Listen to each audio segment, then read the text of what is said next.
My name is James Kirkwall, and I am not religious. And people often ask me, are you religious? I reply, no, I am not religious. To which a lot of people say, well, can I talk to you about Jesus, or why are you not religious? Which typically in a country I come from means, why are you not a Christian? Why don't you believe in the Bible?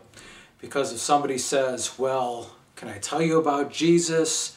Or why don't you believe in Jesus? Basically they're saying, why don't you believe in the Bible? Because if you're going to believe that Jesus Christ is the Son of God, you have to believe in everything in the Bible, the New Testament and the Old Testament. And my reply to this is that I don't believe the words of the Bible are true. And the reason I don't believe they're true is because I'm not insane. And I don't say that to be flippant or purposely, blatantly disrespectful. I say that because that is the conclusion that I have come to after giving this matter a great deal of thought. People who think that the things in the Bible are true are insane. They do have a form of insanity. Now that's not to say they are insane to the level where they can't go for a walk and be able to find their way back home, or go to the grocery store and purchase groceries on their own, or drive a car. There's plenty of Jews and Christians who are accountants, engineers. When it comes to do what they do for a living, they're extremely competent, reasoned, rational, and sane. But when it comes to their religious belief, anybody who believes that the words of the Bible are true do have a form of insanity. They have abandoned reason for madness.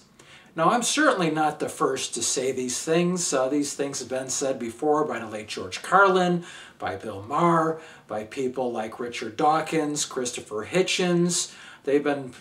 Statements have been made by people in the past, such as Thomas Huxley, Robert Ingersoll, even the founding fathers of the United States of America. Many of them had very harsh things to say about Christianity, even if they didn't completely abandon or distance themselves from having that label. For this particular video, the focus is going to be on the thought of an omnipresent and all-powerful God being jealous. So that's the aspect that this video is going to focus on. So we are going to turn to the Bible, and this is the Bible. And for those of you who are not familiar with the Bible has an Old Testament and a New Testament. And this thick piece right here is the Old. This very thin piece is the New that talks about Jesus. You've heard a lot of people say that they know Jesus. Well, they don't really know Jesus from the Bible because there is extremely little about him. Between the miracles and all the kingdom of heavens, there's that. When it comes to what he says, there's actually very little, and it's very vague. It's like a fortune cookie that says something nice is going to happen to you today. But we are going to focus on the Old Testament, because when we talk about God being jealous, we are talking about the 10 Commandments, which are early on in the book, in Exodus chapter 20, pretty much the beginning through number 17. Now the 10 Commandments, everybody's familiar with those. Jews and Christians are always talking about the 10 Commandments, pumping them up like they're this wonderful revelation, like they're this fantastic thing. You have judges trying to display the 10 Commandments in courtrooms. You have people claiming that the United States of America was built on the 10 Commandments. When you actually read and examine these writings, you find that they're no more impressive than a 3-year-old who's potty trained. When you compare these words to timeless secular wisdom by philosophers such as Confucius and Socrates, you find out that these writings are very shallow, very empty. And this is a very good example of that, because we're going to cover 2 commandments. Number 1, I am the Lord your God who brought you out of the land of Egypt, out of the house of bondage. So that's number 1. And of course the big issue with that is being relative. I mean, my gosh, who cares about being taken out of Egypt anymore?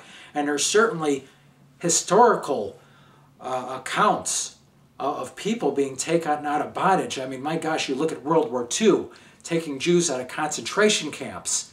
So this is just very dated and very irrelevant, where if it was really the words of some all-powerful God, you would expect timeless wisdom.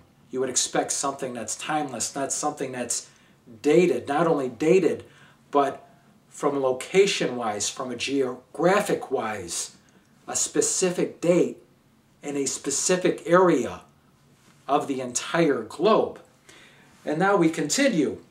You shall have no other gods before me. You shall not make yourself a carved image, any likeness of anything that is in heaven above, or that is in the earth beneath, or that is in the water under the earth. You shall not bow down to them, nor serve them. So you will not carve a mountain and then pray to the mountain. And then here it comes. For I, the Lord your God, am a jealous God, visiting the iniquity, meaning sin, bad things of the fathers, upon the children to the third and fourth generation of those who hate me. So not only is he going to go after you, he's going to go after your kids, your grandkids, and your great-grandkids. So this is a huge sin. But let's put this in context. We are talking about an all-powerful, all-knowing God who created everything. We're talking about billions of stars, galaxies, life, the living cell, all the laws, gravity, electromagnetism, quantum mechanics, created everything. And there's only one. It's only him in the image of man who created all these things. And he's jealous of a human who after hundreds of thousands of years can barely get off the planet, let alone create a star, let alone create a galaxy, let alone create billions of them, let alone create a living cell. So that's insane. I mean, I don't, and that's not to be flippant. I've given this a considerable amount of thought. That's the word that I've concluded on. And if I'm wrong, somebody please argue with me. Now, we're also going to put this in another perspective by going through an exercise where we put ourselves in being a god. So, rather than being a god, let's imagine ourselves being human, which should be easy to do. And rather than a God and human relationship, we'll use a human and a gnat. It's not really a gnat, it's a tiny piece of paper. It's winter. I really can't, it's going to be pretty tough finding a gnat right now. So, this gnat cannot contemplate how complex we are, can't even begin to contemplate our intelligence, our strength.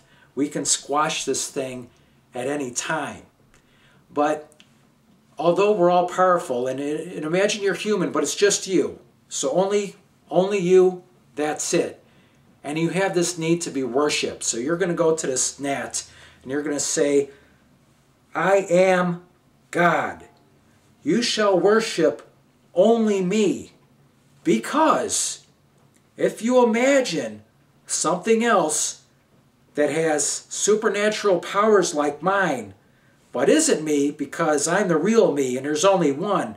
But if you imagine something else that's kind of like me in your imagination, I will get jealous.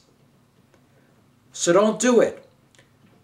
Oh, and by the way, even though I'm an all-powerful, omnipotent God, I can only speak to one of you at a time. So please spread the word. You know, go tell your friends.